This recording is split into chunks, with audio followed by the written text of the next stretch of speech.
Hello everyone, this is a walk around video of my 2016 Yamaha FJR1300.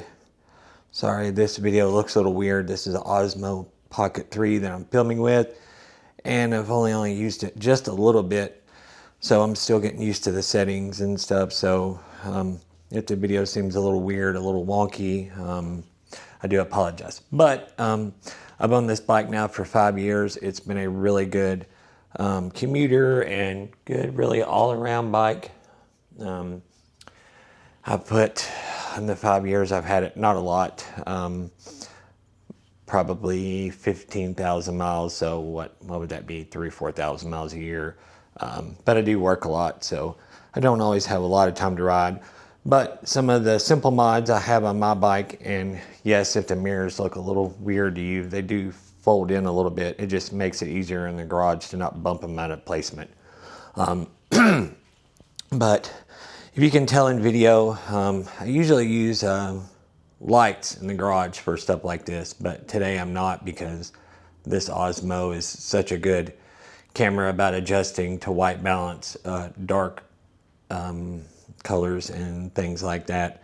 But I do think, sorry, see, I'm weird with the camera again.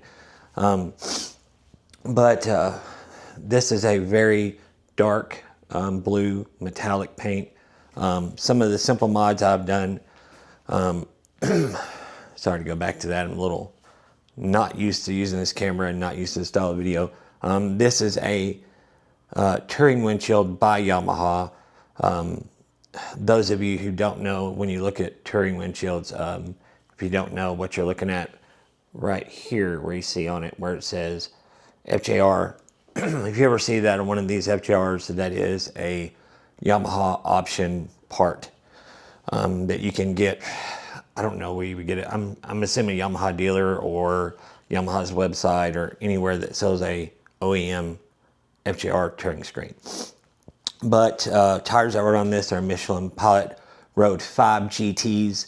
The difference between a GT, if you're not familiar with Michelin tires, in the tires that I have on here, the GT is for bigger bikes, 500 pounds and up.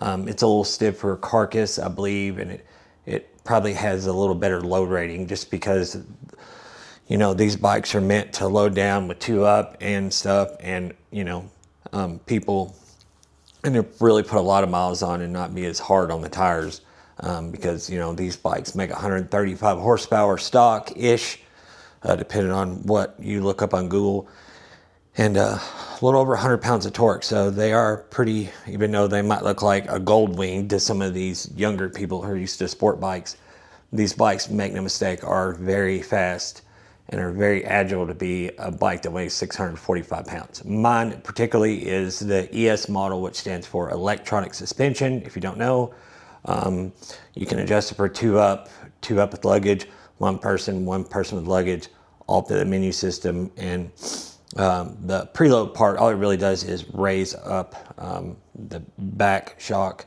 but it does affect the front forks maybe, but it does have adjustable damping from standard, which is like medium, soft, and hard also. And you have 7 settings in each one of those: standard, soft, and hard. So there's a lot of adjustment. I can't tell a whole adjustment between like -1 or -2 or whatever, but you can tell a difference of the standard, hard, and soft by quite a bit. This does have, let's see if I can get down here low enough where y'all can see underneath the saddlebag, Yosha mirror. It's just slip-on system. It's not a full system. It's just this little mid-pipe here that we see right there by my finger. That's just a little heat shield for your foot. That is on both sides because it is a dual exhaust system.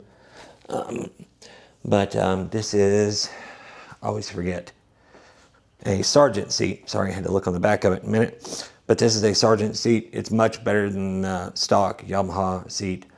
The stock Yamaha seat is very hard and not much padding. This one is fairly hard, but my only complaint about this seat on long touring days It gets a little slick. It's a little slick feeling. Like if it's a windy day and you're getting moved around in the seat a little bit, it kind of tends to make you slide a little more than what you would like. But overall, it's a good seat. For the money, it's not a Corbin, but it does pretty well.